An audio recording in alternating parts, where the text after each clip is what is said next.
Good afternoon, students. Welcome to the third part of our video. In today's video, we'll learn about functions in Microsoft Office Excel. So first, let's discuss कि functions होते क्या हैं. ठीक है. Functions are pre-designed formula in Excel to perform both simple and complex calculation. Functions क्या होते हैं? Functions are pre-designed formulas in Excel to perform both simple and complex calculations. मतलब ये वो फॉर्मूला होते हैं जो पहले से प्री डिज़ाइंड होते हैं, बाय डिफ़ॉल्ट सेव होते हैं, एक्सेल में पहले से ही होते हैं, जिनका इस्तेमाल करके हम कोई भी सिंपल या कॉम्प्लेक्स कैलकुलेशन कर सकते हैं. ठीक है. अब हम लोग फंक्शन का इस्तेमाल क्यों करते हैं? We make use of functions ताकि हमारा टाइम सेव हो सके और हम लोग गलत फार्मूला लिखने से बच सकें. कभी कभी क्या होता है, हम लोग गलत फार्मूला लिख देते हैं जिसकी वजह से हमारी कैलकुलेशन में एरर आ जाएगी. तो उससे बचने के लिए हम लोग फंक्शंस का इस्तेमाल करते हैं. अब फंक्शन को इस्तेमाल करने के कुछ रूल्स भी होते हैं. जैसे कि सबसे पहला रूल होता है कि जो फंक्शन होता है वो हमेशा इज इक्वल टू साइन के साथ शुरू होता है. दूसरा रूल, फंक्शन नेम जो हो वो वैलिड एक्सेल नेम होना चाहिए. ठीक है, वो फंक्शन नेम एक्सेल में एग्जिस्ट करना चाहिए.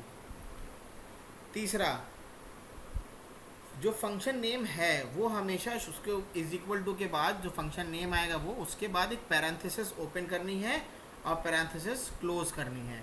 सो a function name must be followed by opening and closing of parenthesis. Fourth, arguments are enclose with the parenthesis. अब उन पैरेंथेसिस के बीच में क्या आएंगे? उन पैरेंथेसिस के बीच में आते हैं आर्ग्यूमेंट्स. अब फंक्शंस को और अच्छा समझने के लिए let's move on to our practical part. So for that we'll first click on the start button, go to Microsoft Office Excel, click on it and let Excel open. Our Excel sheet is opening right now.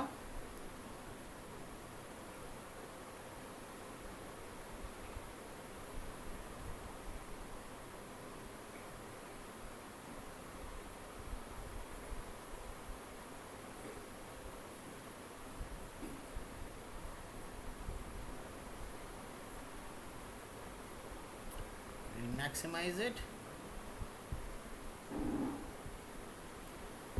Now to learn more about functions, let's do them practically.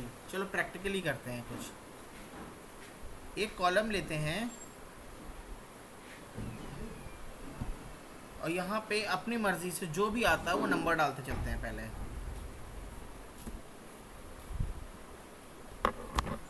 20, 30, 42, 78, 93, 21, 35, 69, 53, 14, 74, 28, 26, 65. इस तरीके से हमने कुछ numbers डाल दिए हैं. अब अगर हम लोग बात करें, जो मैंने पहले पिछले वीडियो में भी अपने डिस्कस किया था, 20 का सेल एड्रेस क्या है? 20 का सेल एड्रेस है C2. 20 का सेल एड्रेस है C2. अब अगर हमें इनको जोड़ना था तो मैंने पिछले वीडियो में बताया था कि हम लोग लास्ट कॉलम में आकर के इज इक्वल टू का साइन लगाएंगे. याद है? अभी मैंने आपको रूल क्या बताया था फंक्शन का पहला रूल ये था कि हमारा जो फंक्शन हो वो इज इक्वल टू साइन के साथ स्टार्ट हो. और जो हम लोगों ने इससे पहले किया था, जब हम लोगों ने फंक्शन का इस्तेमाल नहीं किया था, हम लोग सिंपल कैलकुलेशन कर रहे थे, तब भी मैंने बताया था कि कैलकुलेशन स्टार्ट करने से पहले इज इक्वल टू का साइन होना कंपलसरी है, मस्ट है. ठीक है. तो हम लोगों ने इज इक्वल टू लगाया. अब इज इक्वल टू लगाने के बाद हम लोगों ने क्या किया था? हम लोग सेल एड्रेस को ऐड करते चले जाते थे. C2 कर दिया, प्लस नेक्स्ट सेल एड्रेस क्या होगा उसको लिख दिया, C3 हो गया. ठीक है. प्लस नेक्स्ट सेल एड्रेस क्या होगा? C4 होगा. ठीक है. इस तरीके से हम लोग को बार बार टाइप करना पड़ता था. जैसा कि मैंने आपको बताया, फंक्शंस क्या करते हैं? फंक्शंस टाइम सेविंग होते हैं. तो अब हमको बार बार लिखेंगे, अगर हम लोग बार बार वही सेल एड्रेस टाइप करते जाएंगे तो it will take a lot of time. See is taking a lot of time for me to type each cell every time. ठीक है. So now what we can do is we can apply function here. कौन सा function लगेगा? अगर सबको जोड़ना है तो उसके लिए जो फंक्शन होता है that function is known as sum, SUM, sum. तो अब हम लोग जैसा कि पहला रूल था फंक्शन का, it must begin with an equal to sign, is equal to का साइन लगाया. फंक्शन नेम आना चाहिए. फंक्शन नेम है हमारा सम. अभी देखिए, आप जैसे आपने सम टाइप किया वैसे ही सम वाला फंक्शन है आपके पास, एग्जिस्ट कर रहा है, प्री डिफाइंड है, प्री डिज़ाइन फॉर्मूला है एक्सेल का, ये पहले से मौजूद है. बस सम लिख लिया हम लोगों ने. ठीक है. उसके बाद मैंने क्या कहा था, फॉर्मूला क्या कहता है, पैरेंथेसिस ओपन करनी चाहिए, तो हम लोगों ने एक पैरेंथेसिस ओपन कर दिया. ठीक. फिर वो कहता है कि आर्ग्यूमेंट्स इनक्लोज होने चाहिए पैरेंथेसिस में. वो आर्ग्यूमेंट्स क्या होंगे? आर्ग्यूमेंट्स होंगे आपका सेल एड्रेस. तो पहला एड्रेस डालेंगे हम लोग इसमें जो है, उस पर क्लिक करेंगे, दैट इज C2. हमारा पहला एड्रेस पड़ गया. उसके बाद हम लगाएंगे कॉमा. ये देखिए फॉर्मूला आपके लिए अपने आप नीचे लिख के आ रहा है, सम विद इन ब्रैकेट पहला नंबर, दूसरा नंबर, तीसरा नंबर. इस तरीके से आप जितने चाहिए उतने नंबर लिख सकते हैं. और अगर आप चाह रहे हो, ठीक है, कि सबका एक साथ आ जाए, तो कॉमा लगाने की जगह आप कोलन लगा दो. कोलन लगाने के बाद आप सीधे लास्ट वाले सेल पे क्लिक करो जो लास्ट नंबर है, और पैरेंथेसिस को बंद कर दो. अब देखिए इसने पूरी रेंज सेलेक्ट कर ली है. Full range has been selected right from C2 to C15. हमने क्या कहा, C2 से C15 तक पूरा ले लो. तो कॉमा लगाने की जगह हमने कोलन लगा दिया. ठीक है, 2 डॉट्स. ठीक है. अब जैसे ही हम एंटर मारेंगे हमारे पास सम लिख के आ जाएगा. समझ में आया सबको? मैं फिर से करके दिखा देता हूँ आपको एक बार, ताकि आप क्लियरली समझ सकें. Let's take another example. Let's take an example of a student. Let's make a table, student name followed by marks in subject 1, subject 2, subject 3, subject 4, subject 5, total marks. ठीक है. नेक्स्ट हम लोग रखते हैं एवरेज ऑफ मार्क्स.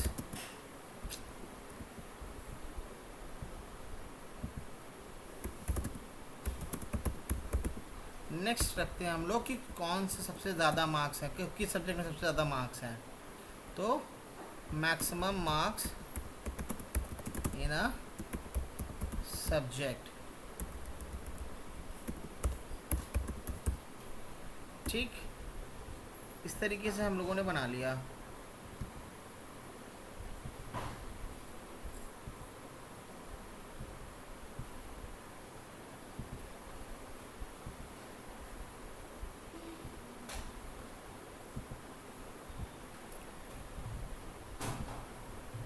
मैंने नाम लिखा अमित, दूसरा नाम लिखा सुमित, तीसरा नाम लिखा नेहा, आयुषी एंड कीर्ति. अमित के फर्स्ट सब्जेक्ट में थे 61, सेकेंड में थे 65, थर्ड में थे 68, फोर्थ में थे 72, फिफ्थ में थे उसके 75. सुमित के फर्स्ट सब्जेक्ट में 58, फिर 56, 54, 52, 50. फिर नेक्स्ट हम लोग बात करते हैं नेहा की. नेहा के एक में थे 80, 85, 74, 65, 89. कुछ भी डेटा एंटर कर ले रहे हैं हम लोग अभी. आयुषी 45, 87, 91, 56, 23.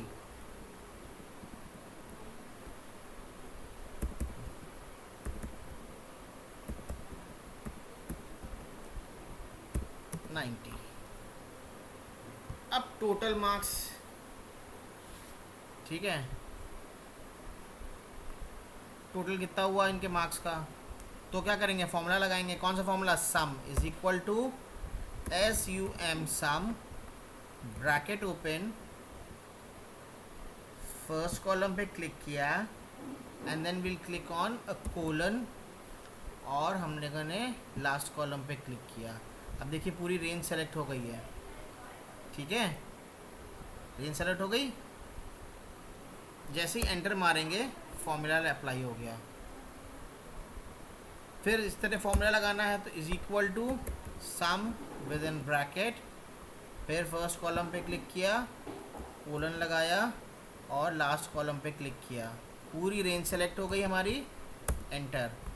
अब अगर हम लोग चाहें कि बार बार हमें ना लिखना पड़े तो हम लोग इसको ड्रैग भी कर सकते हैं ऐसे, तो जिसका जो भी सम होगा वो ऑटोमेटिकली कैलकुलेट होके आ जाएगा, सिर्फ आपको एक बार सम निकालने की ज़रूरत है, ठीक है। अब बात करते हैं, अगर हम लोग को एवरेज निकालना है तो एवरेज कैसे निकालेंगे। एवरेज निकालने के लिए हमने क्या किया, सेम रूल्स अप्लाई होंगे, इज इक्वल टू का साइन लगाया। अब एवरेज लिखते हैं AVE।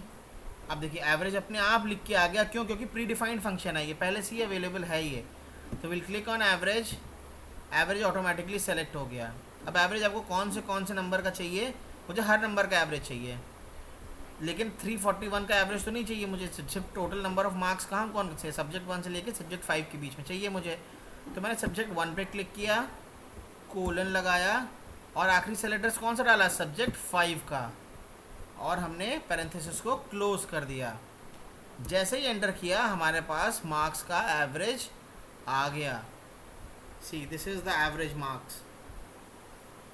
अब उसी तरह हमें हर बच्चे के निकालना है, तो बस कुछ नहीं करना है, इसको लेफ़्ट क्लिक करके एक्सटेंड कर देना है। देखिए सबका एवरेज कैलकुलेट होके आ गया, ठीक है। नेक्स्ट हम फंक्शन की जो हम लोग बात करने जा रहे हैं वो है to find out the largest number या मैक्स। इस जो उन लोगों ने सब्जेक्ट के नंबर्स हैं 65, 68, 60, 61, 65, 68, 72, 75, इसमें से सबसे हाईएस्ट मार्क्स किस में है, उसके 75 में है। अगर हमें इस तरीके से पता करना हो, उसके लिए भी एक फंक्शन है to find out the largest number. क्या करना होता है, सेम रूल्स अप्लाई होंगे, इज इक्वल टू मैक्स,